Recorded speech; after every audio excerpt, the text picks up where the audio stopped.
I might have read it to you before, but I'm sure you wouldn't have remembered anyway.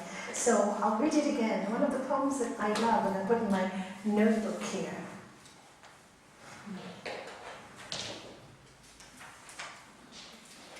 Oh, look at what I see, right? That's not the one that I was going to read, but I'll read it to you. This is from the Dhammapada. All things tremble before violence. All fear death. All love life. See yourself in others, then whom can you hurt? What harm can you do? He who seeks happiness by hurting those who seek happiness will never find happiness. For your brother is like you. He wants to be happy. Never harm him. And when you leave this life, you too will find happiness. Never speak harsh words, for they will rebound upon you. Angry words hurt, and the hurt rebounds. Like a broken gong, be still, be silent. Know the stillness of freedom, where there's no more striving. He who harms the harmless or hurts the innocent, 10 times shall he fall. Watch your thoughts, words and deeds.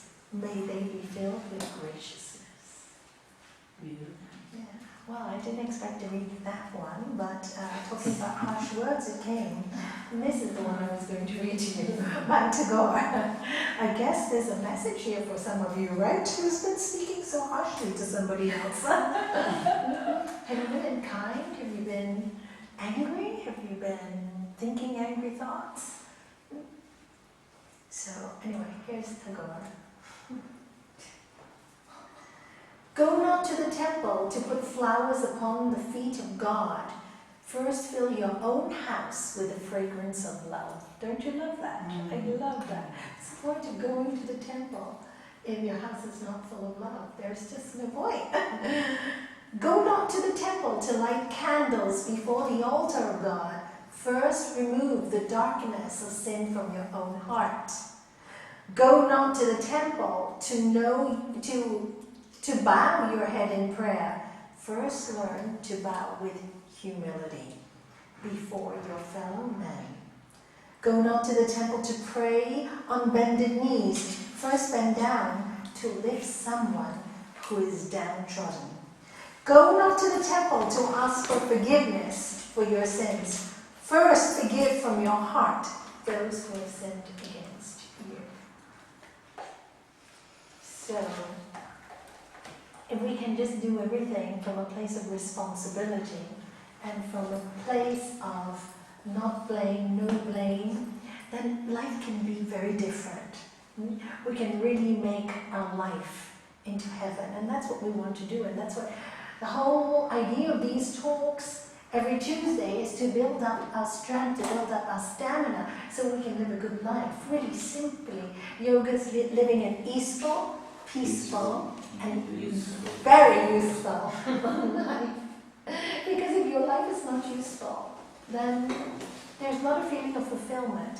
So, but when you're peaceful and easeful, our master used to say, then you will be used. Then you will be used, because if you're easeful and peaceful, when people need that, they'll come to you. You don't even have to go and look to help anyone. They will come to you because they feel your ease and your peace, and they themselves, you will become a magnet. And that's the idea. So all you have to do is learn to be easeful and peaceful. So easy, right? And all these books and all these scriptures, just for us to learn to do that. And that's the challenge of mankind. It will always be our challenge. It's never going to change. This is our war that we will always have to fight. But when the fighting is over, and the striving and the grasping is over, and the stillness comes, and it's worth the fight. It's really worth the fight. It seems hard when you're fighting, and fighting for your sanity, and fighting for your truth, to maintain that calm. It seems like sometimes you must wonder, why should I do it? Why should I work so hard? But work, because if you work, you will be rewarded. Sooner or later, all the work that you do on a personal level is just going to benefit you. So in the beginning, it's hard to restrain the anger. It's hard to restrain the jealousy. It's hard to restrain that feeling of self-pity. It's hard to do all those things because you have to restrain, hold it back. And when you hold anything back, it burns. It always burns. It's not easy. But accept the burning and know that when you burn, you become better. As our master always says, to get a higher quality of gold, you have to burn it. And the more it's burnt, the higher the quality, the higher the carat of gold. And so it's the same with us. The same with us. So when you burn, try to restrain the temptation of hitting back, because that is the temptation. And when you're burning, it is very easy to point a finger. That's the first thing you want to do. And when you see yourself, recognize it. Just hold it back. You'll want to. You'll know, bah! And you just, no. You will not say but, or if, or why, or blame you. It has happened to me. You may have hurt me, but it's happened to me. It's happened to me. Why has it happened to me? Can you heal me? No, you've hurt me. But I can heal me. The people that hurt you will not heal you. You heal yourself. So don't expect the people that hurt you to heal you. You will always be disappointed. And we're constantly wanting that, but it's not going to happen. What will happen is by your forgiveness you will be healed, by your own forgiveness. So do you see, it always comes from you. And if you can just place that thought firmly in your mind, make it really powerful and make it really strong, that everything that happens to you is not a punishment, but a lesson in learning how to deal with the harshness that we call life. And when you learn to deal with the harshness that we call life, then you'll start to enjoy the beauty that we call life. Because while you're in the harshness, you cannot see the beauty. And there's so much around. I mean, just look outside that window. Just turn around and look out. I mean, it's so pretty. It's so pretty. Excuse me, the microphone, I think, or your hair. It's crackling, yes. Oh, is it doing that again? It's my hair. Maybe I should just cut it short. It will work. Already once. Already cut it. Yes, you did. Did you find that mic that does that? Okay, because Ollie said he's going to look for the other mic. So maybe I should... Yeah, to where it is. So, because my hair always... And it cracks. In Portugal it did the same. Yeah. But you look like you'd be in sales or telecommunications or something. What does it matter? This telecommunications. Maybe I can use the communication. Maybe I can use the other mic. Yeah. I can use the handheld mic. It probably becomes better. Hi. Hello. Hi, you're new. May I have your name? I'm Sally. Sally, welcome. Thank you. Welcome, welcome. So, so that's it. So learn to really see that you're responsible for everything that happens to you. And everything that happens to you is there for a reason. It's there for a reason. And that's how much you are loved. And that's what I think, when something really harsh happens to me or something really harmful, I go, wow, I'm loved so much. Because this energy, this universe wants to teach me something through this pain. What can I learn? How can I use it to my advantage? And then when you use it to your advantage, already the pain is halved. See, the tendency for the human mind, when the pain comes, is to resist it. Don't resist it. Accept it. Cuts your suffering time into 1/3. Resisting will keep it longer, longer, longer, longer. The longer you hold on to your pain, the longer you suffer. That person may be free and happy, and the one who hurt you is already sitting up at night, and they were sitting down burning away. And that's the sadness, and I see this every day more and more and more, and I see people all the time come to me sobbing and crying. And I said, the person has already hurt you. Why do you allow it to hurt you more? The other week I was speaking to someone whose husband left her suddenly, and she tried her best nicely to talk to him, and finally he actually told her, don't you get the message? I had it with you. I don't love you anymore. So she comes crying, crying, crying. This is 8 weeks later. And I said, don't you get the message? Then you hear him? He doesn't love you anymore. And she goes, Nalanie, how can you be so cruel? I said, if you don't accept it, he's going to be more cruel. What if you keep clinging to him and not letting him go? He started off telling you very nicely he was no longer in love. At least, okay, whatever years you have together, if he's making a mistake, he doesn't know he's making a mistake. Well, you've tried to tell him that, you've tried to talk to him, but he doesn't want to know. He's been kind up to 8 weeks. And now the nastiness starts because you don't stop clinging. So now he's hurt you. On top, you're allowing him to hurt you more. You are allowing by your clinging, by calling him up on the phone and saying, please don't call me. Please don't call me all the time. Please don't call me in the middle of the night. And you keep calling him all night, all day, till he's shouting at you. You're hurting yourself.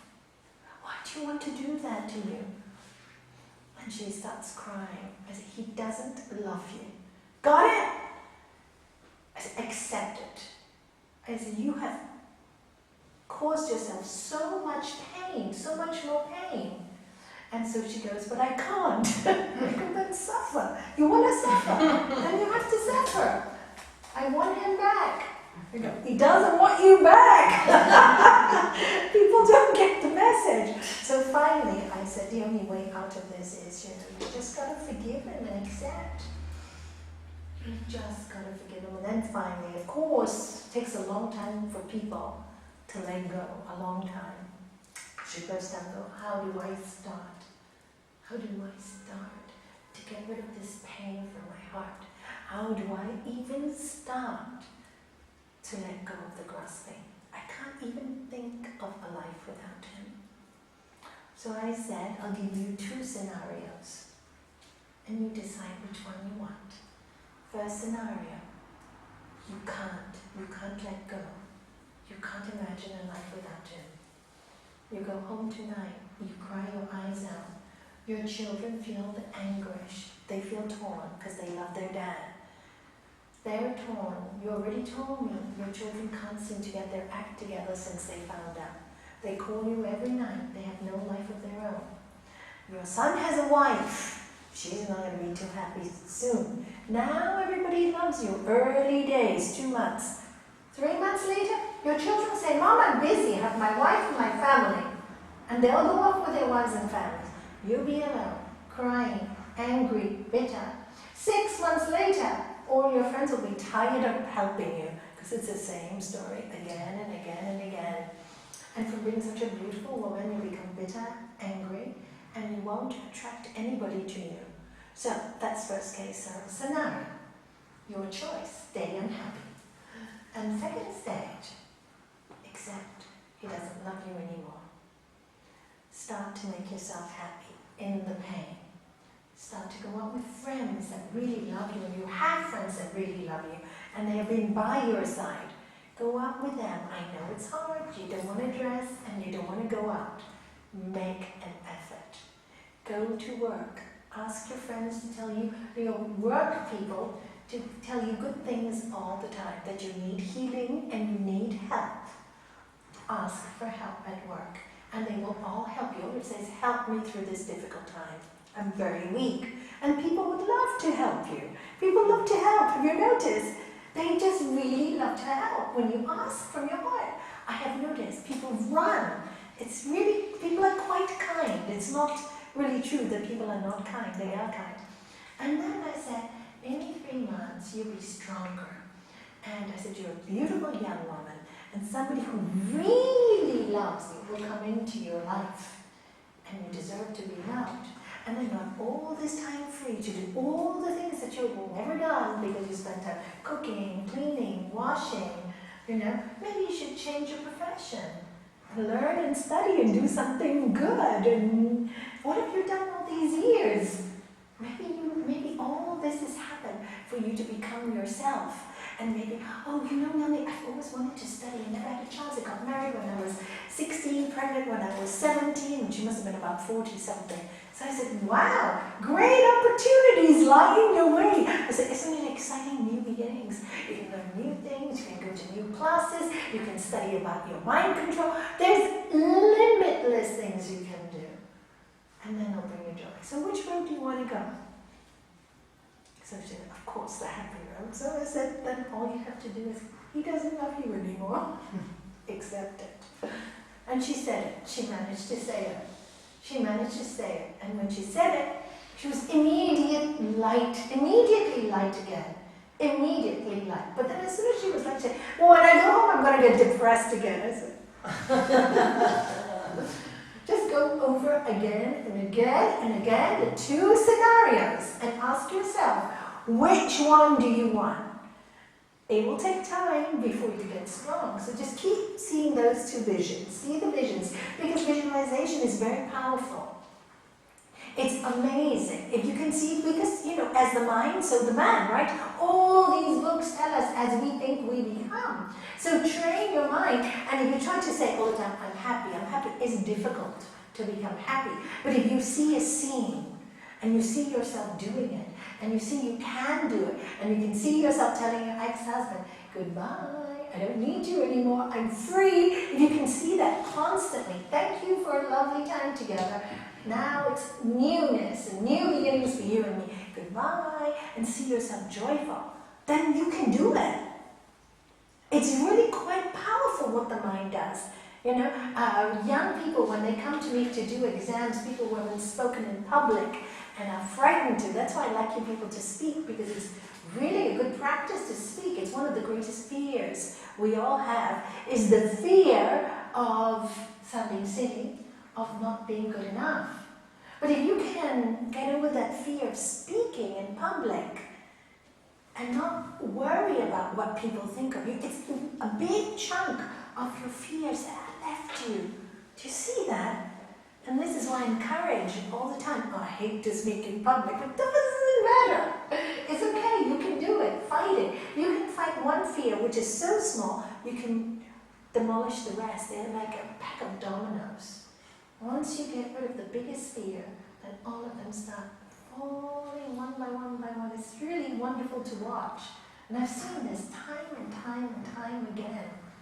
So really face your fears, face your fears. This is what life is all about. Face every single hurdle and look at it as our master said, surfing a wave. I love that expression. My hair is doing it again. Surfing the wave. Just think of it as a surf, a really good surf. Any of you been to Hawaii? Oh, I guess you've been to Tarifa. Yes. And just, you know, and that's another point of visualization, seeing it.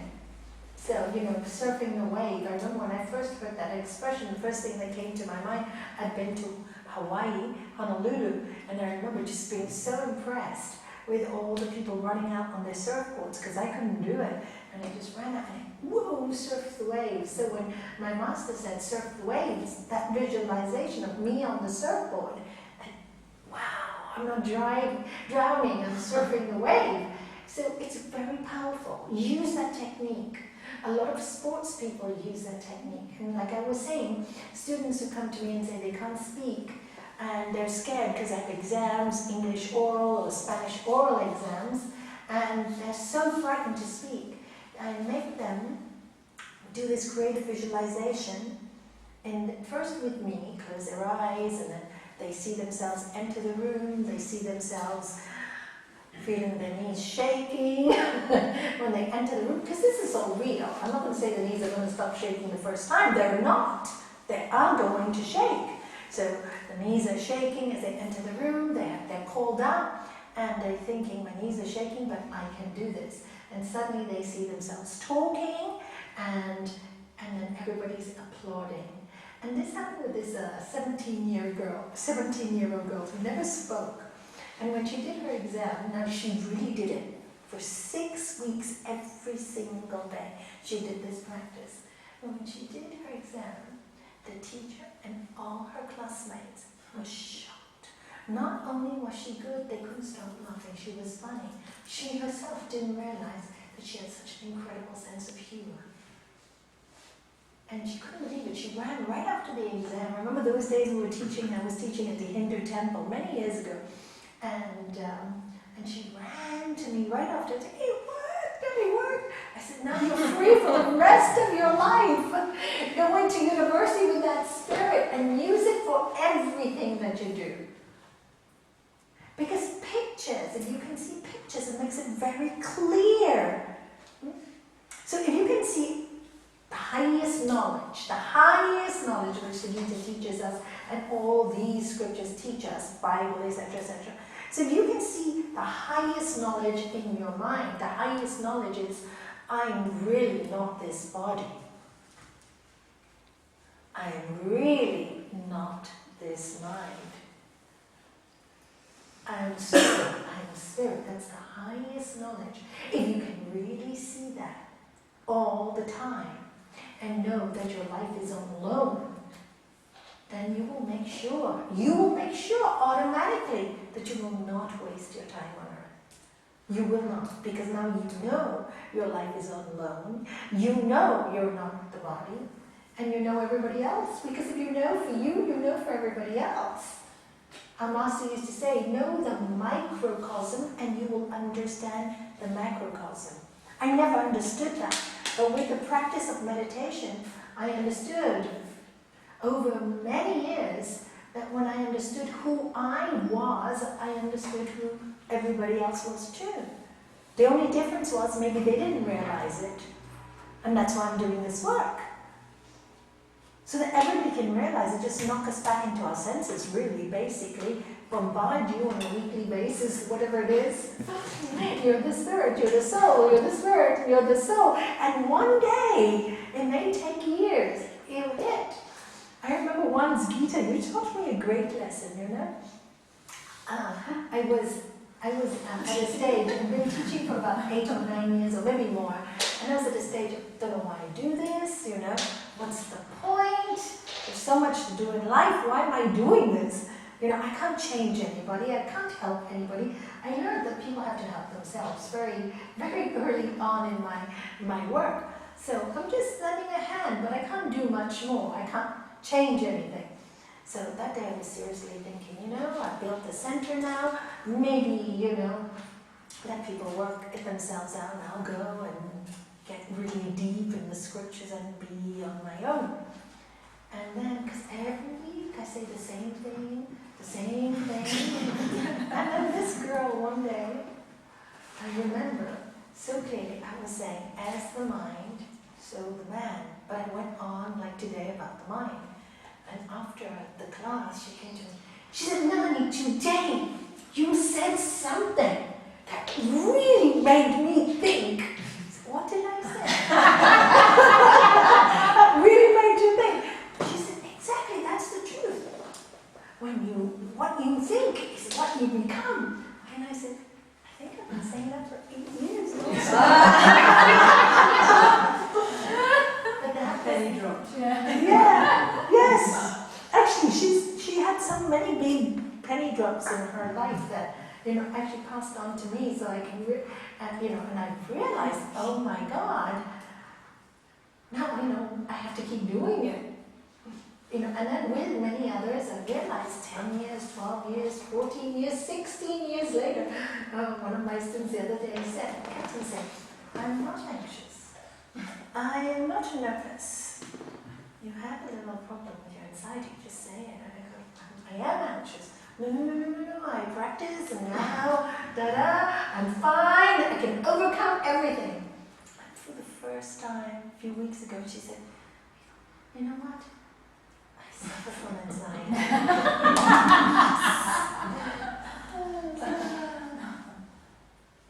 You finally heard it. It may take 16 years, but now that you accept it, you can heal. Because otherwise you are saying, I don't know why I work so hard and I don't seem to get better, And the truth is, you're not better because you haven't been truthful to you. So you can meditate for hours, and you can practice spiritual discipline for years. But if you are not truthful to you, what good can it do? You know, the Upanishads say, Mundaka Upanishad, the way to the highest knowledge is the way of truth. And truth first on a very personal level, understanding what is our truth. First we have to understand I, me, and my truth. Who am I? What am I? You know, what are my goals? Am I a good person? Am I not? Am I selfish? You know, am I unkind? Look at yourself and see yourself. You know, do I control? Am I always wanting things to happen my way? And then you look at yourself. And that's the first step.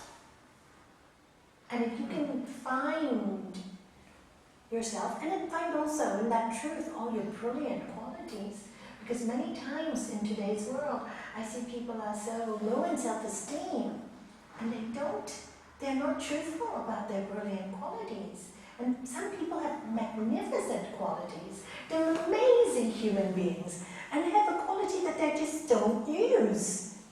They don't use. And you know, like some people can sing beautifully, they won't sing. Or they can do other things. I don't know, so many things, but they just don't admit that they're good at it. Oh, I'm not so good. I'm not so good at this. I'm not good enough. My God, you've really got a gift. You've really got a talent. Why can't you see it? Why can't you just say thank you and use it?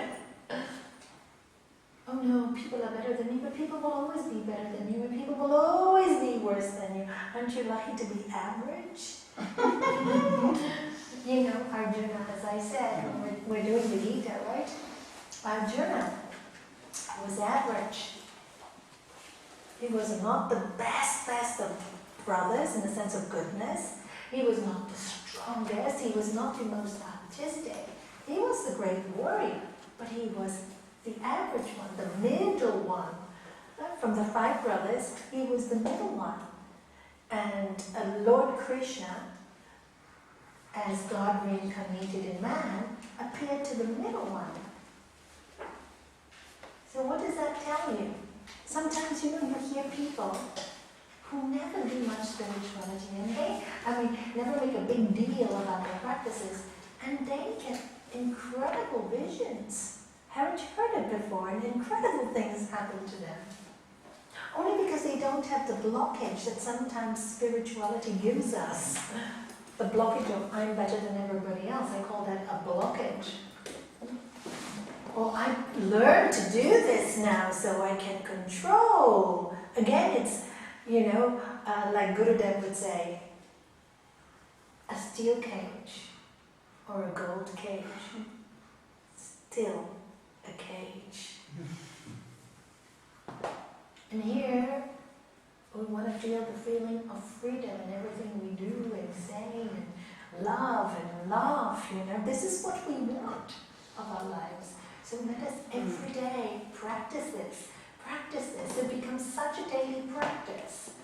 And just by the practice, don't expect perfection, but know you will get there. Know you will get there. The plan is perfect anyway. You will get there, but don't expect it now. Be patient, be patient, be patient. And this is what Lord Krishna tells Arjuna, that you have to understand what we are, and then only when you understand your highest spiritual, you have the highest spiritual knowledge, knowing that you are not this body, you are not this mind, you're immortal, then you can do everything else. From that standpoint, you can heal many, many things. So what's sloka? Page 28, 59, sloka 59.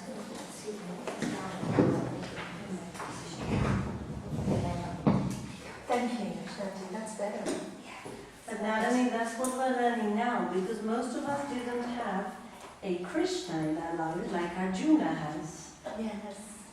And we never knew how to disassociate ourselves from our minds. And maybe it's wrong for me to generalize, but You can say we. you know, I used to think I was my mind, and until we study this and through your teachings of the Bhagavagita and the sutras, it teaches us how to disassociate ourselves from our mind and to believe in ourselves, because like you said, maybe people have talents, but we haven't been taught to flourish and to share our talents. And Yes. And when you share and flourish, look how many people can enjoy the singing tonight. And it's so simple. It's just relaxing in yourself. Really. I think one of the greatest things that yoga gave me was the feeling of being home. And also about body, I always remember the story you tell us about your father, how ill he was and still wanted to take your mother out. Understanding that I don't give the demands of my body because I am not the body. Not I always remember that when I have a baby, I always get that into my mind. That's a good example. I think my dad is listening to you. He's there. This hall is named after my father, by the way.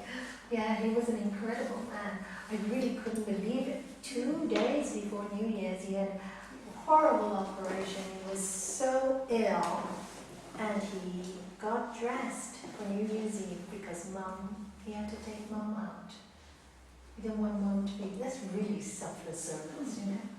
Dressed up in a tuxedo, midnight, he said to me. I never thought I'd be dancing here. I did it. Right after the midnight dance with Mom, they went home. He did it. It's really quite admirable, isn't it? You know, these things make you think he could transcend the body. He could transcend the body. Totally. So, you said page 20. 28, sloka 59. Okay, so we talked about mental attachments. Here, I'll just go back a little on page 27 from last week. It says, whoever's free of all mental attachments, who is not excited when good things happen, nor dejected when evil comes, is poised in wisdom. When one can withdraw the sense from sense objects like a tortoise draws within, his wisdom is unwavering. It's just that all he's saying here is we're so taken in by objects of the world, objects, meaning any object, people, things, you know, any material object.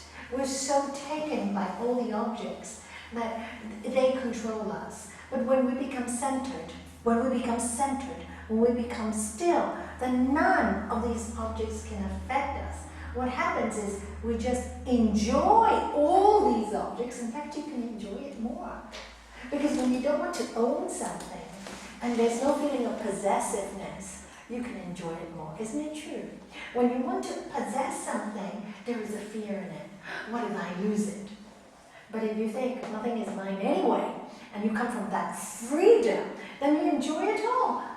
You're not frightened. Fear is not linked to it, and neither is any clinging. It comes, great. It goes, great. You just allow the waves to come and go. They're just mind stuff. You watch it, and you watch it come down. Now this practice is quite amazing again, practically. When a thought enters your mind, and this is what I've noticed that people do, this is really important for you to understand. When a thought enters your mind, it may be a negative thought. That thought doesn't make you mad.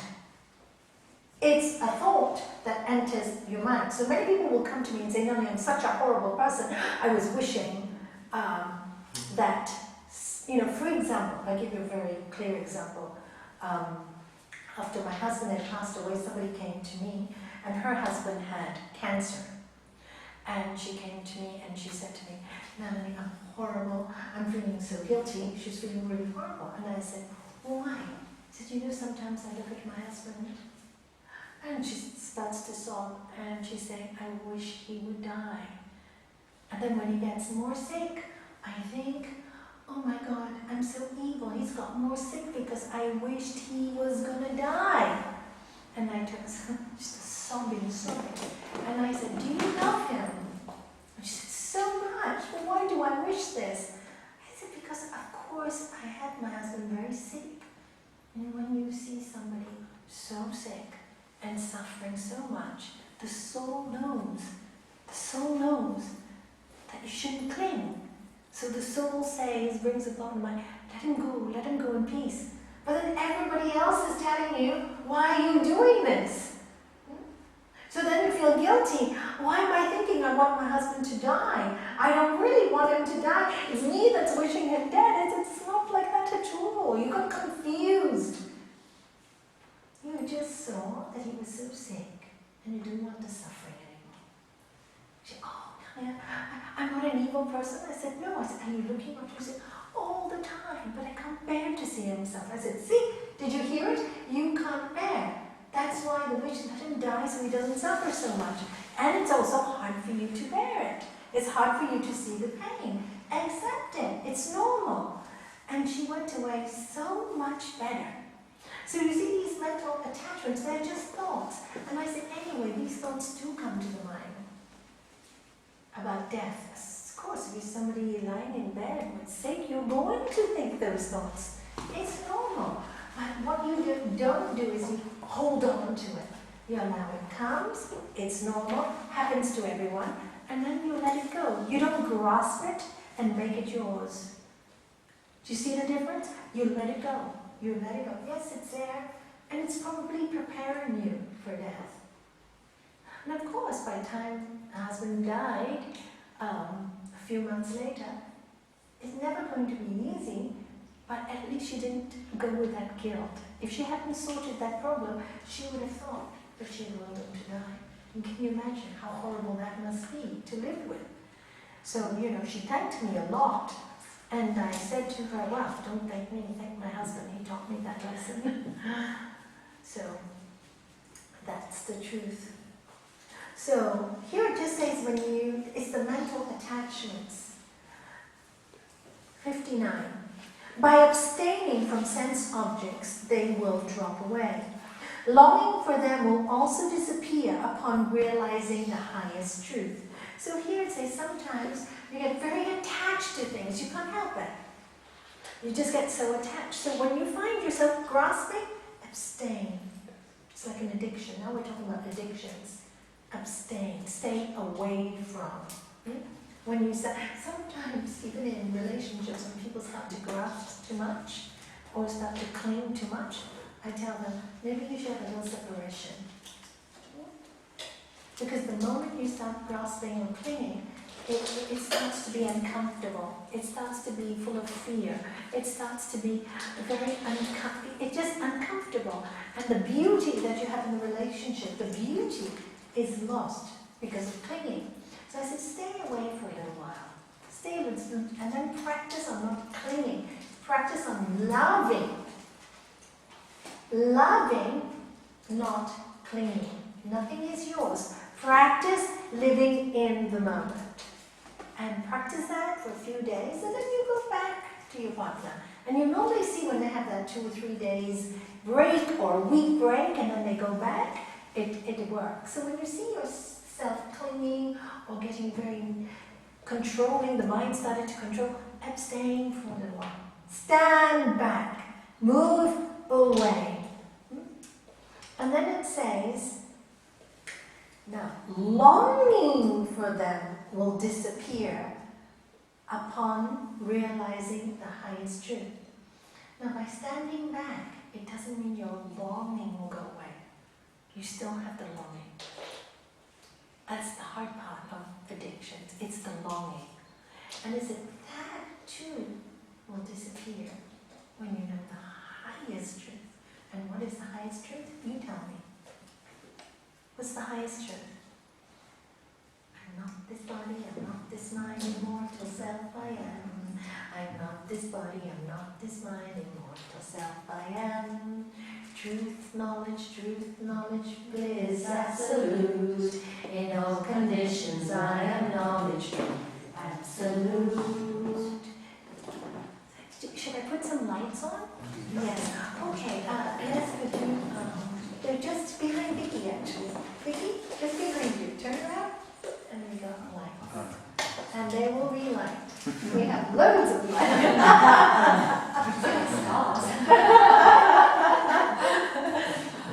Is it too many? No. Are you okay with that? Yeah. Okay, thank you. So, and that's the highest truth. And when you realize, when you're going through a difficult time, I remember in the early days, I always hurt my feet. I had this thing with foot karma. I think I must have kicked a lot of people in one of my lifetimes. Honest, I really do think it's foot karma. I keep falling on that foot and hurting that one foot. I must have kicked a lot of people in one of my lives, so I'm getting it back. So I remember one of the first time we were in Barcelona, right?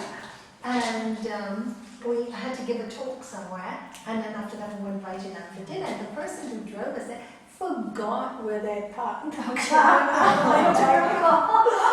And you know, they go, oh Nalanie, I really parked it close. So we all started going. So then I'll walk with you. So we walk, and the person goes, it's not there. I don't remember. I thought I parked it here. Okay. So walked, and my foot cover was getting more and more swollen because I just tried to my foot. And it was really like, I don't think I can take another step. And then I suddenly changed in my mind, a chip. And I went, I'm not this body, I'm not this mind, immortal self. And the whole group, there was several, they started singing with me. And suddenly, honest, they all saw this. I was suddenly able to walk again. So you see the power of the mind. I was thinking, oh, my foot's hurting. How long more to go? How long more to go? And it was getting swollen and throbbing and can't walk another step. The moment I go, I'm not this body, I'm not this mind, immortal self I am. And I started laughing. You have to really believe it. And everybody along started laughing. And right after we started laughing, she saw her car up the road. You see? Change of thought, change of mind, and everything, the whole thing changes. So everything worked that for me to see how powerful. Not to even forget to practice it for a second. Not to even forget to practice it for a second. So, and the poor girl now will remember where she parks her car for somebody else the next time. Have a good memory. So when you, and this is about the highest truth, so when you know the highest truth, it even becomes easier. Then even the longing will go away. Oh, I know everything has happened for a higher purpose, so don't sulk, don't complain, don't be unhappy. It's happened for the highest purpose. And then that longing just goes, I surrender.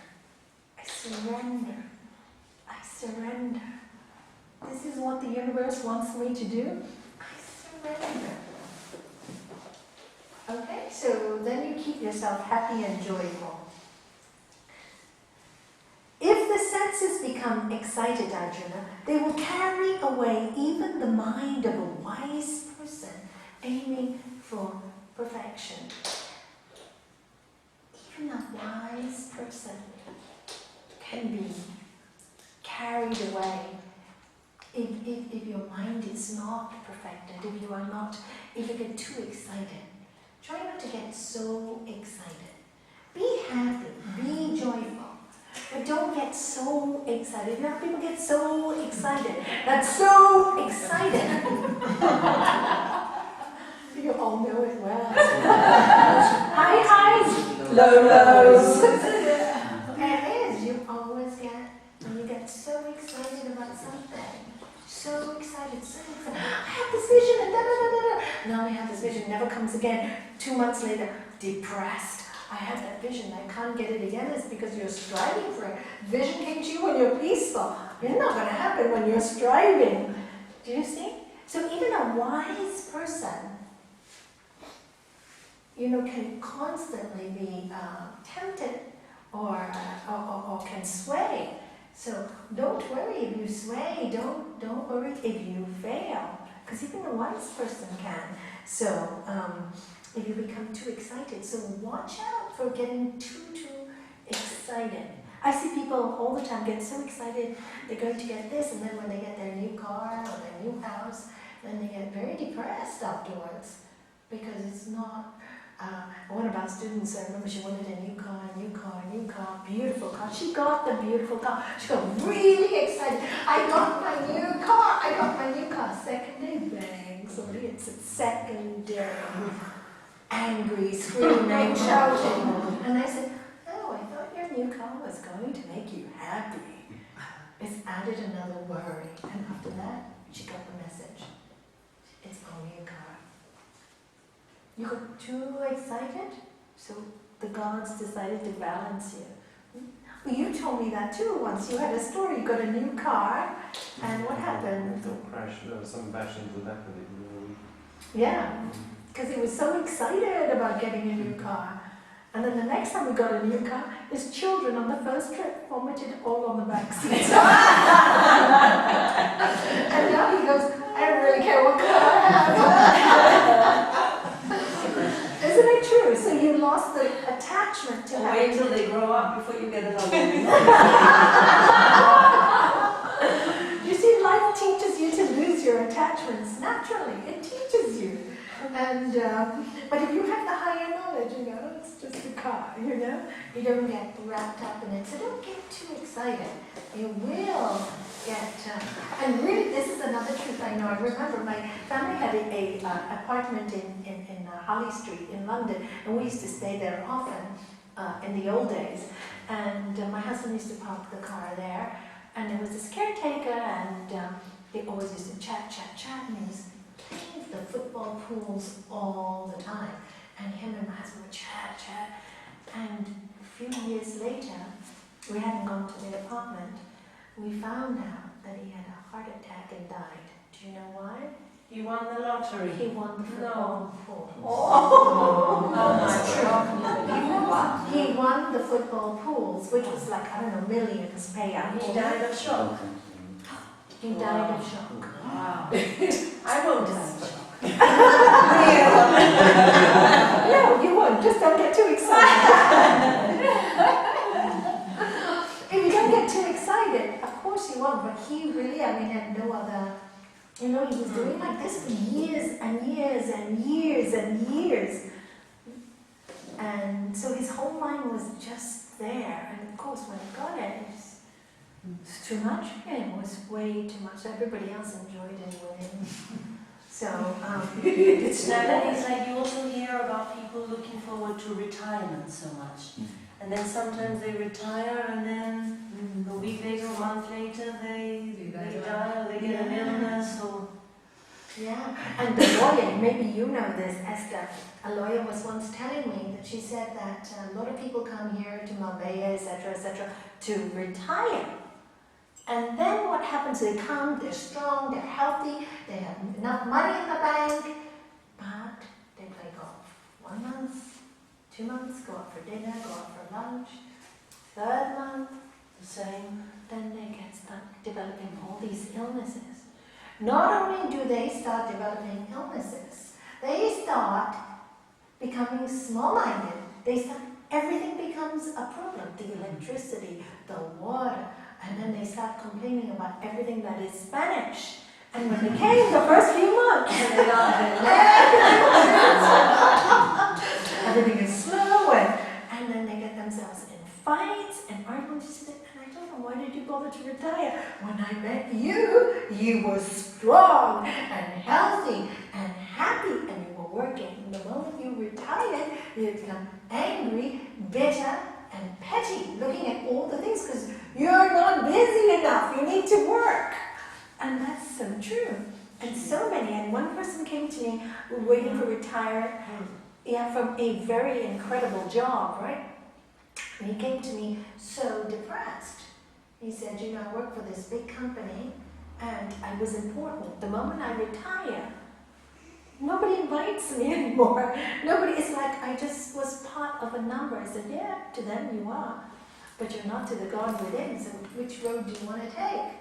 So anyway, I said, your problem is you were focusing on retiring and doing nothing, but you're far too intelligent.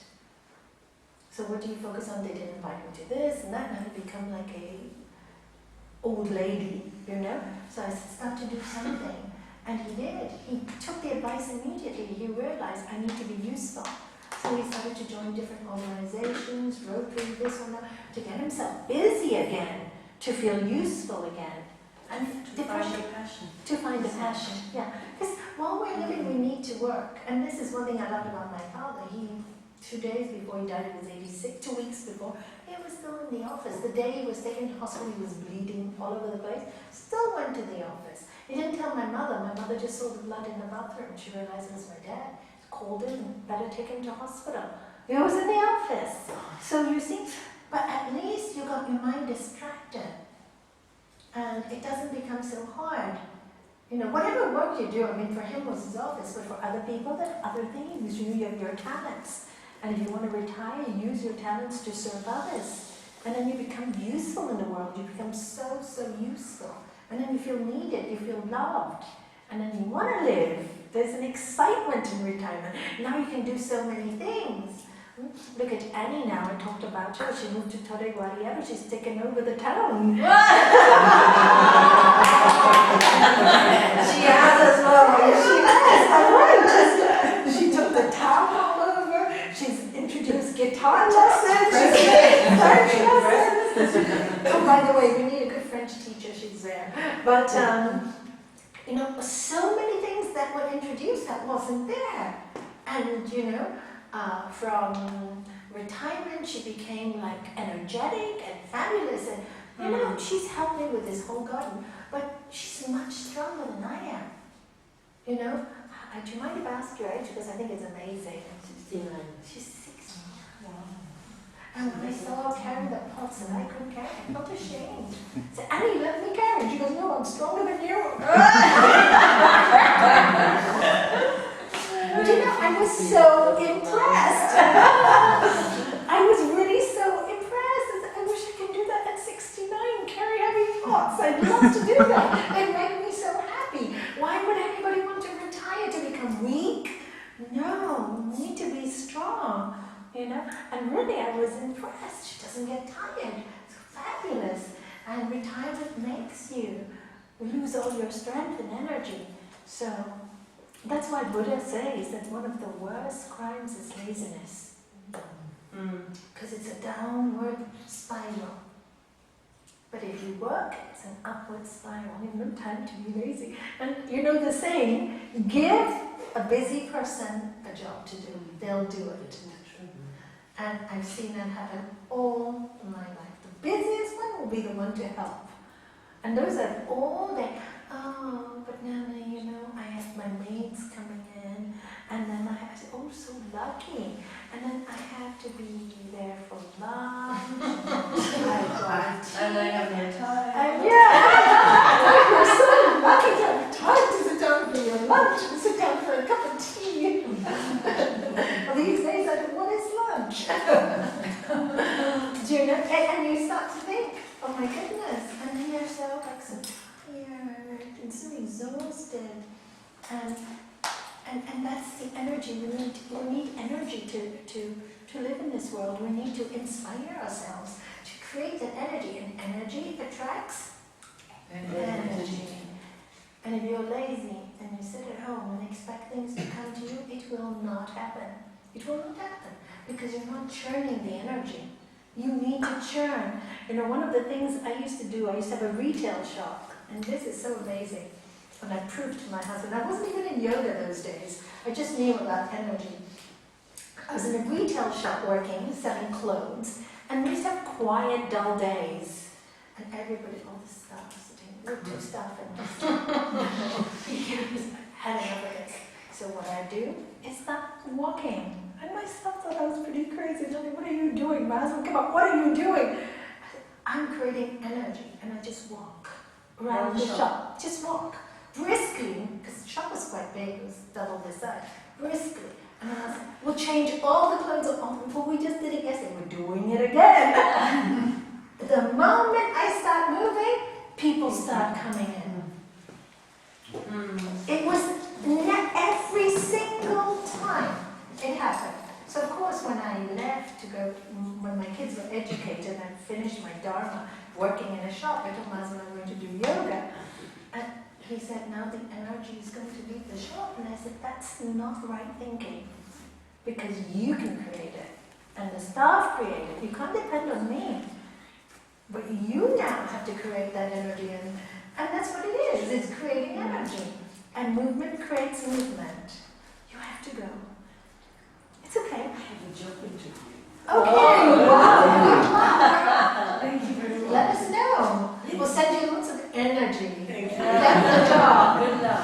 How are we doing for time now? We're 7:15, It's okay. interesting about her going to get a job because I feel it's like dangerous times because there's a lack of jobs.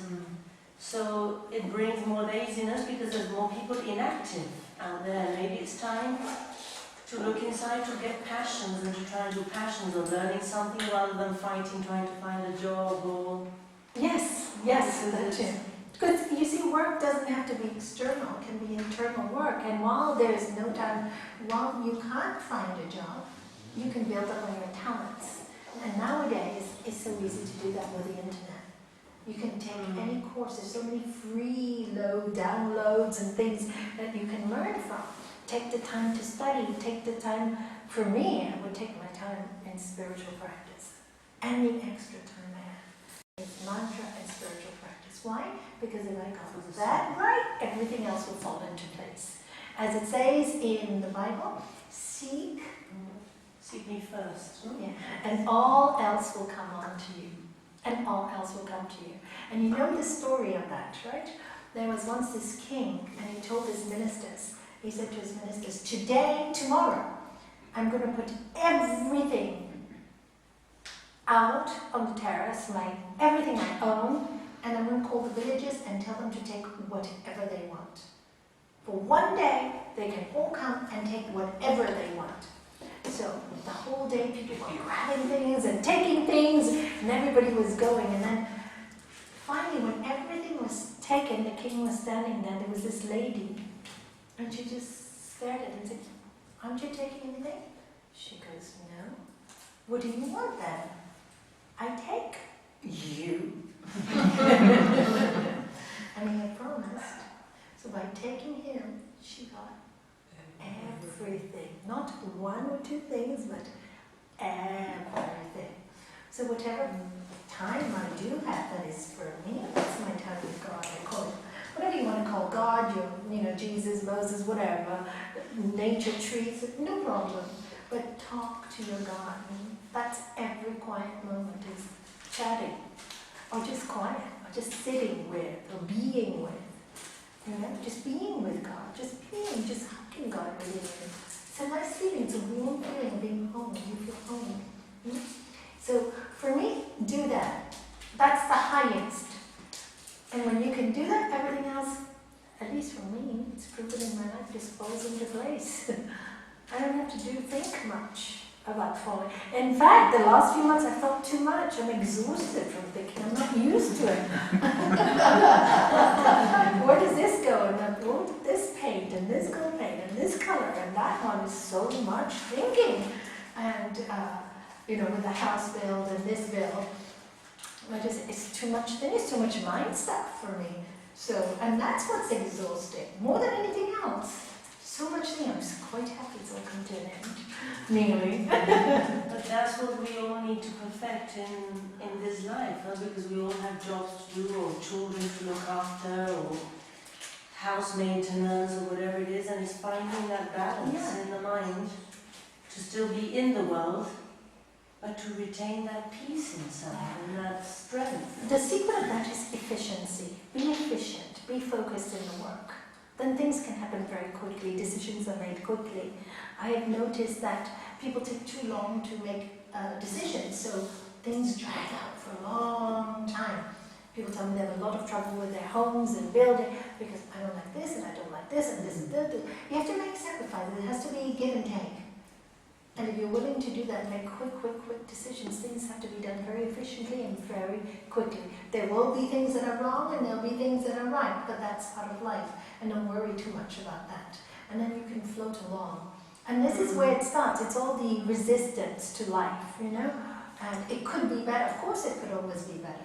Anything can be better. But this is all that it is. And you focused, give yourself a time and say, no matter what, this is what I want to achieve by this time.